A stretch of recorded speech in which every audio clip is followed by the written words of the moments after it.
more snowfall totals and the possibility of a blizzard for more people. Well, that forecast happened yesterday. And we are expecting, a good indication really from the Delmarva all the way up to Maine, 5 to 8 inches. In some cases, we could get over a foot depending on where you live. And then the blizzard conditions are also going to kick in later on this afternoon. And that means winds in excess of 35 miles per hour for a duration of at least 3 hours.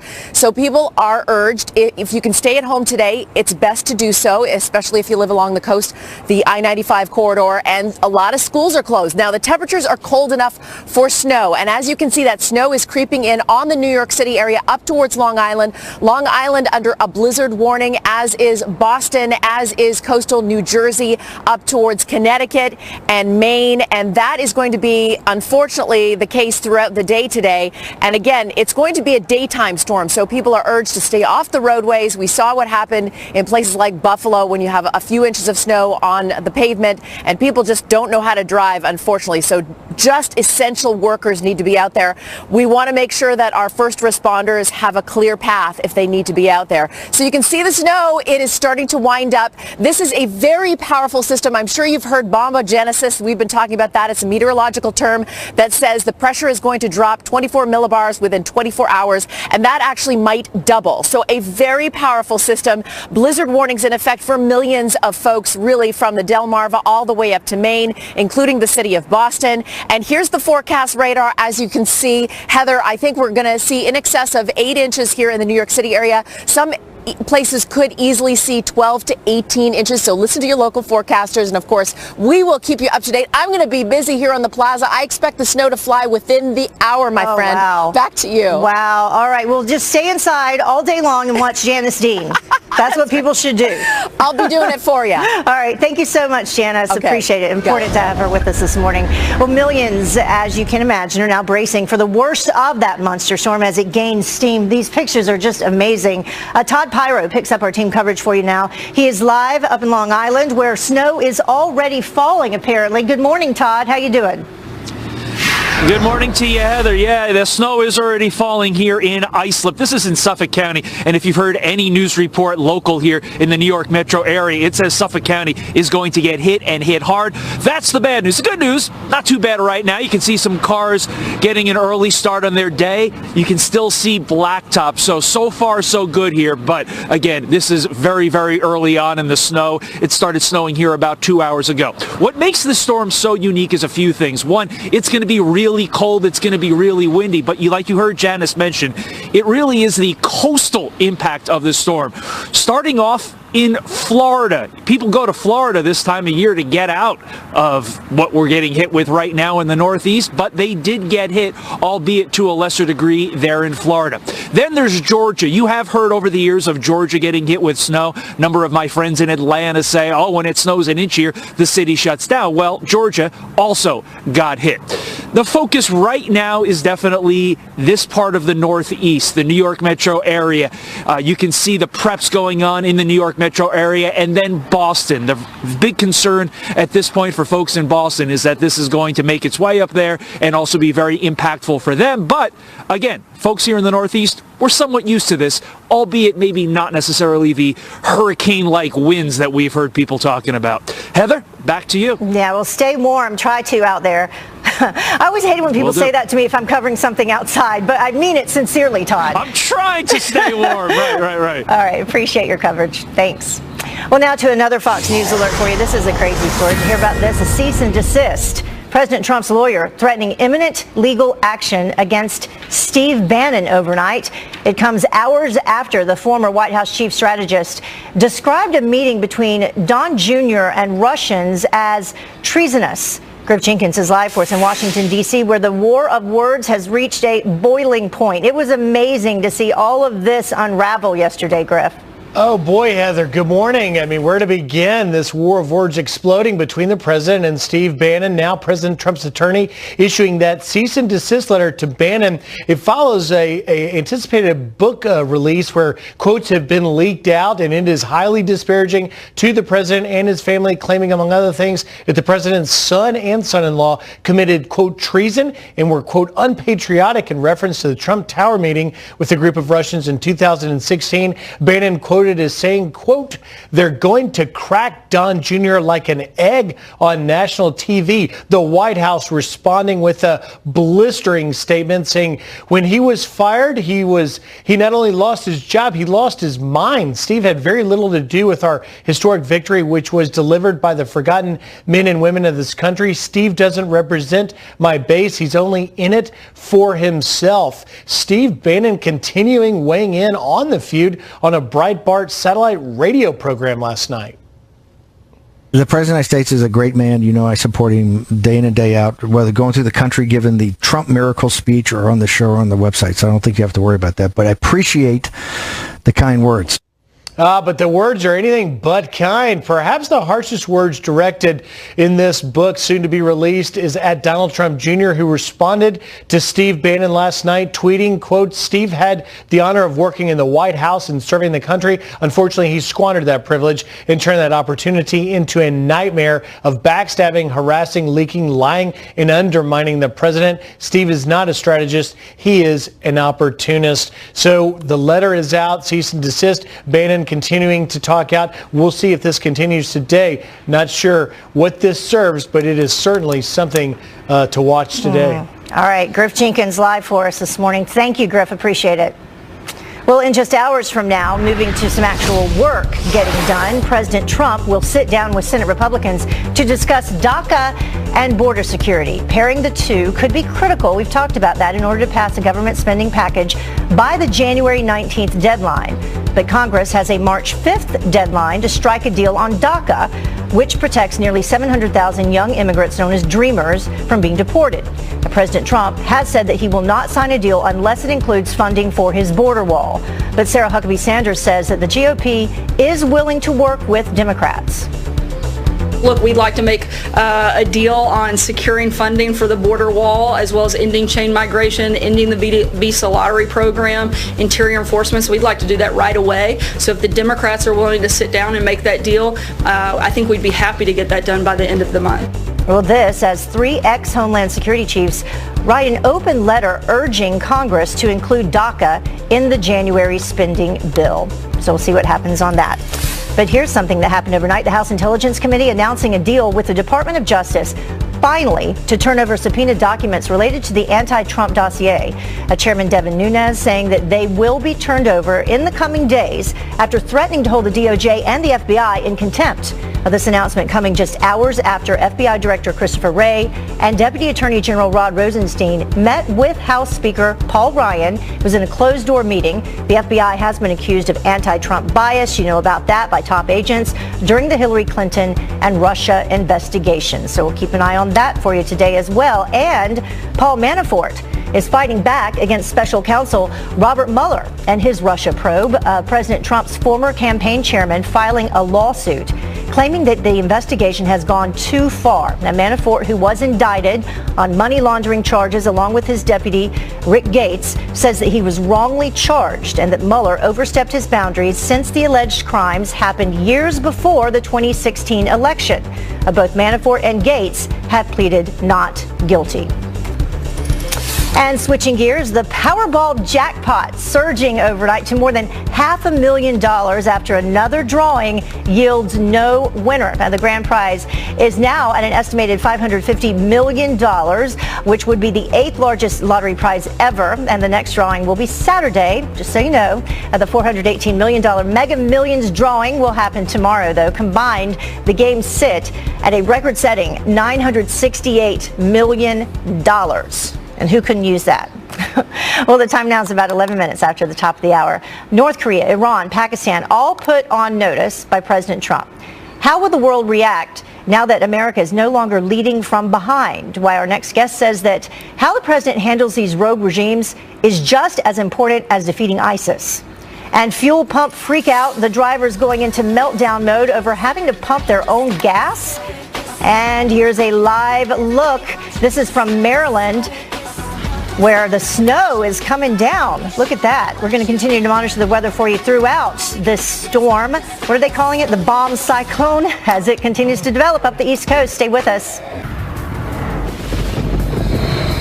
Good morning. You are watching Fox and Friends First. And if you're anywhere, basically all along the East Coast, it is time to bundle up. If you can, stay inside. The bomb cyclone, you can see it there on the map. Actually looks like it. Developing as it continues to move up the East Coast. Extremely cold temperatures, snow and ice predicted throughout this entire area. We will stay on top of it for you. We have Janice Dean with us here this morning, and she'll bring us the very latest throughout this hour and the next hour of Fox and Friends First, so stay with us. And, related to that, this bone-chilling cold and winter weather sweeping across much of the nation, it's responsible for derailing an Amtrak train carrying 300 people overnight. A frozen switch caused 3 cars apparently to slip off the tracks while pulling into a Savannah, Georgia train station. The train was able to continue on to New York City, wreaking havoc already. And the Coast Guard searching for a plane that mysteriously vanished over the Gulf of Mexico. The single-engine plane took off from Wiley Post Airport in Oklahoma City. It was bound for another small airport near Austin, but never made it. And this eerie flight path shows the plane heading past where it was supposed to land in Texas and then straight out over the water. And that's when the pilot stopped responding to air traffic control. How about some foreign policy now? President Trump is putting rogue regimes on notice, calling out North Korea, Pakistan, and Iran within the span of just 1 week, the beginning of the new year. But it's more than tough talk because the administration is getting ready to take some action. So what kind of message is this sending to the rest of the world? Here now to weigh in is National Security and Military Analyst Dr. Rebecca Grant. Thank you very much for joining us this morning. Good morning, Heather. So what a way to start the new year. I mean, foreign policy front and center for sure for this administration. And you say that the way the president and this administration responds to these issues, Iran specifically, is just as important as to how they've dealt with ISIS. Right, Heather, because we're moving into the next chapter. And what I see here is President Trump could spend all day working these foreign policy crises. What he's done is he's put each of these nations on notice in a different way. He's not risk averse in the way that Obama was. Trump calculates the risk and he's willing to look for a better deal. Obama didn't necessarily see options, but Trump always wants to see a new angle. Yeah, we constantly heard with President Obama's administration this issue of leading from behind. Very clear that President Trump is going to do the exact opposite. Specifically with what he's dealing with in terms of Iran. Let's take a look at one of his latest tweets on Iran. He said, "Such respect for the people of Iran as they try to take back their government or their corrupt government. You will see great support from the United States at the appropriate time." So what do you think that means?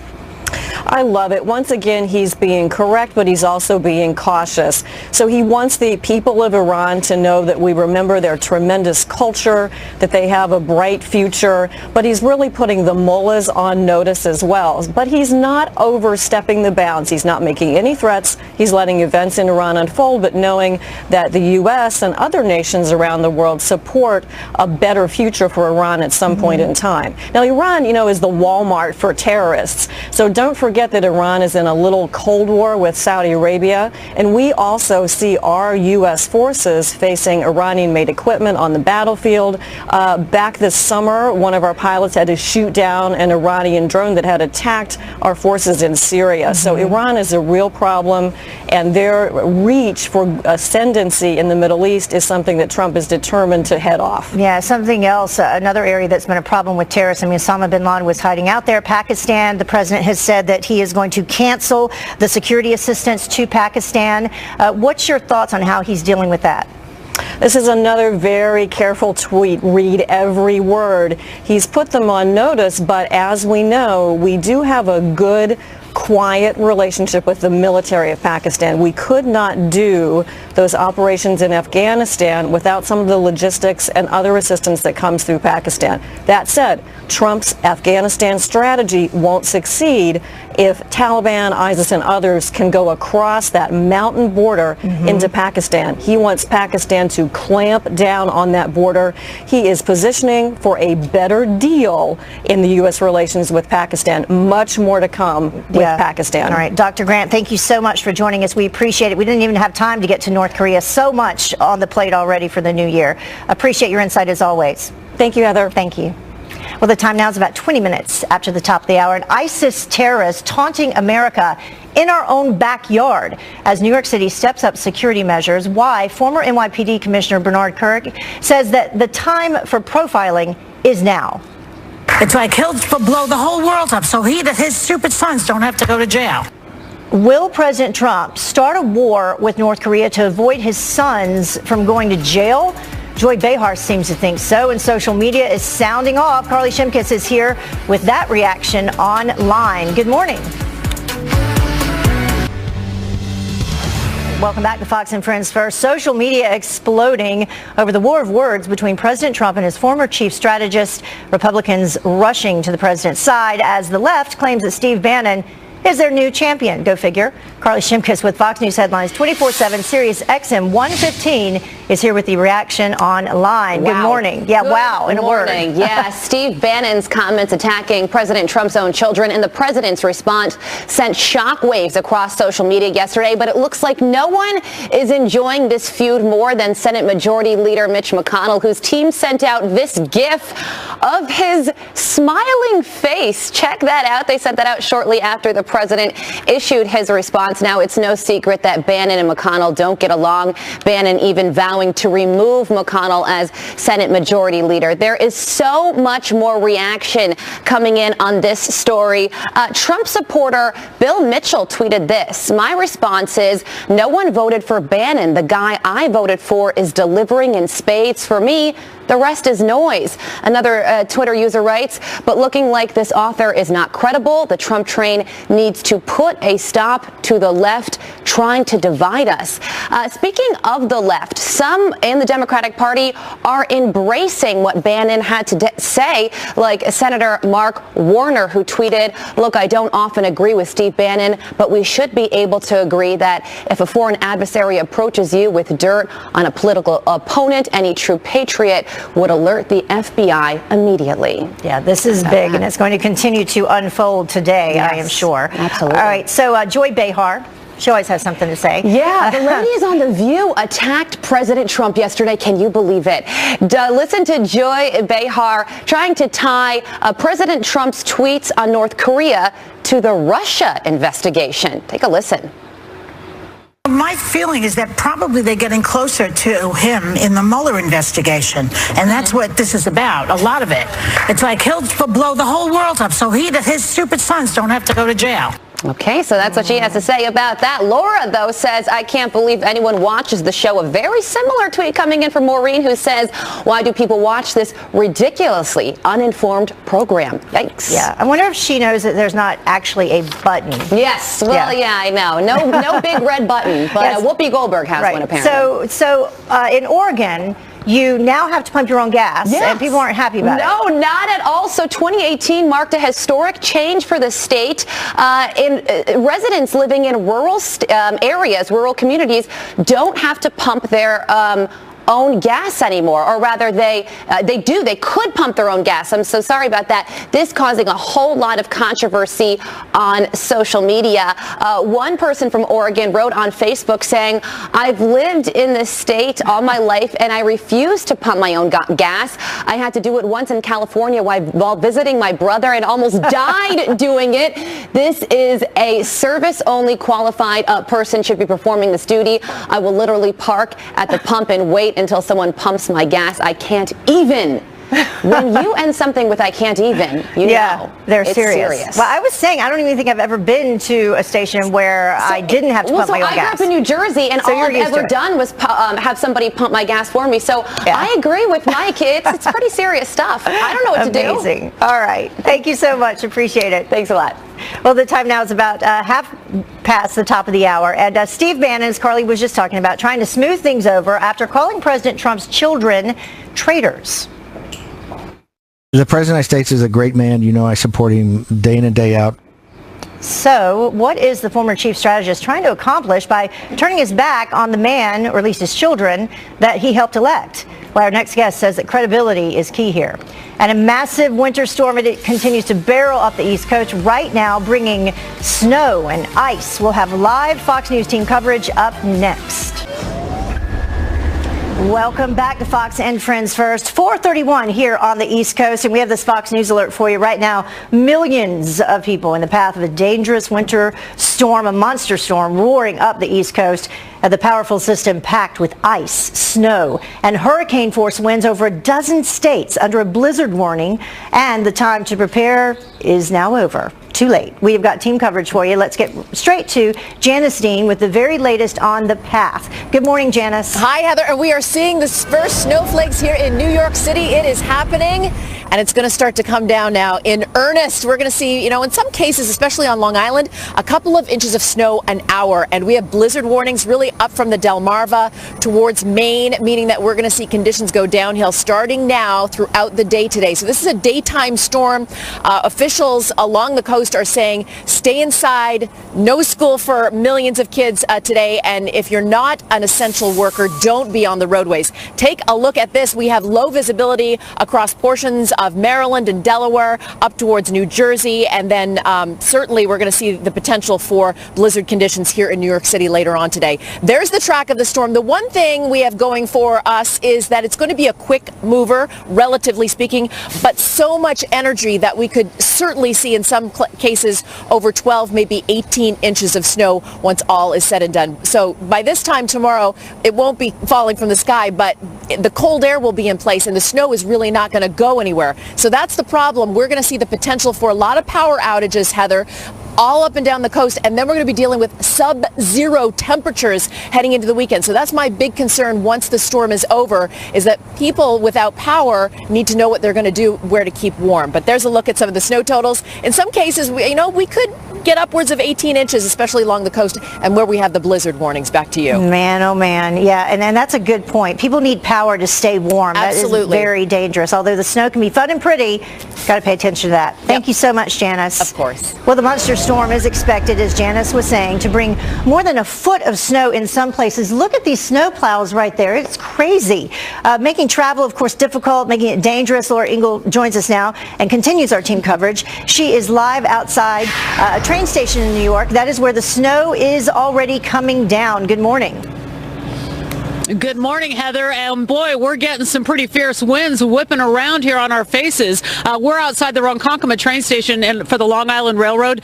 This is a huge and major hub that a lot of people are going to be using today. Commuters have been bracing for what is being billed, as you mentioned, a dangerous and difficult, treacherous decision to get on the rail and get on the roads today if you choose to do so.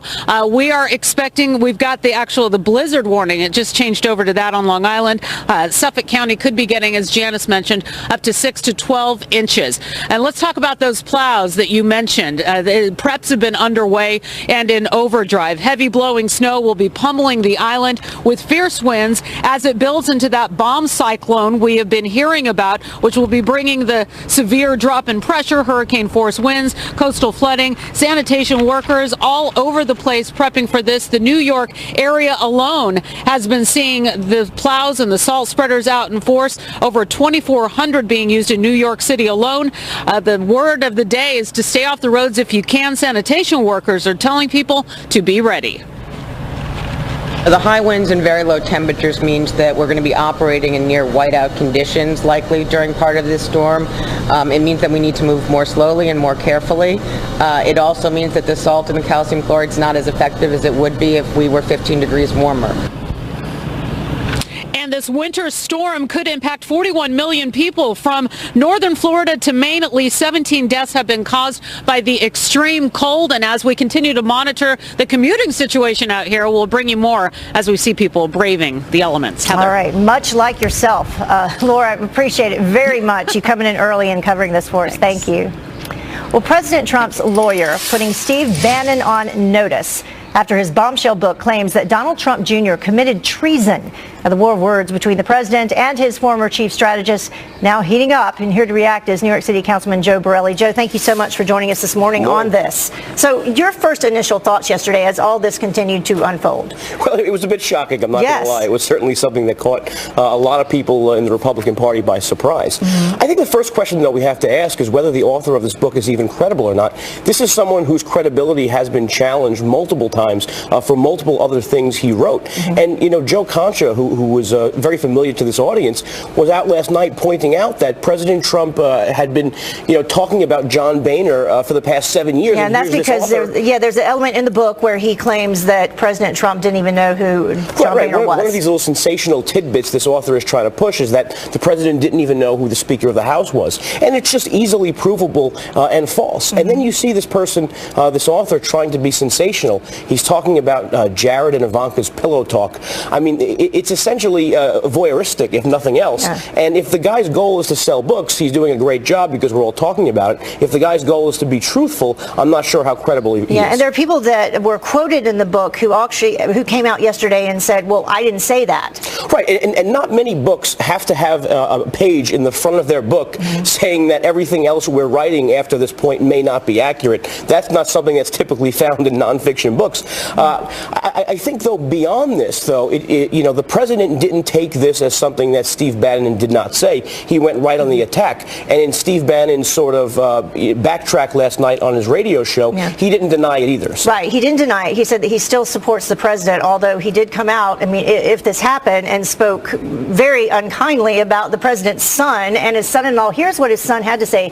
This is what Don Jr. tweeted. He said, Steve had the honor of working in the White House and serving the country. Unfortunately, he squandered that privilege and turned that opportunity into a nightmare, backstabbing, harassing, leaking, lying, and undermining the president. Steve is not a strategist. He is an opportunist. And so in the book, Steve Bannon allegedly says that the meeting, this Russia meeting that happened that included Jared Kushner, Paul Manafort, and Don Jr., that it was unpatriotic and treasonous. Right. So it's funny because the media has discounted everything Steve Bannon has said in the past, but all of a sudden, now that he's attacking President Trump, he's speaking the gospel. But the important thing is, the Mueller team has been investigating this meeting. I don't think there's ever been any one meeting that has been looked into by the media and investigators as much as this meeting, and yet there's still no evidence of collusion or any criminal activity. Yeah. So despite what Steve Bannon says, whether it's accurate or not, it's just not there. And the charges that involved Paul Manafort and his deputy, right, they were actually things that happened back in the Obama administration. Right. Well, we certainly see the Mueller team extending their reach and going after every little tidbit they can find. And again, they still found nothing about Don Jr. Right. And I think Don Jr., he really made a good point with the end of his tweet. He actually said that if you look at even Breitbart's comments about this latest feud between Bannon and Trump,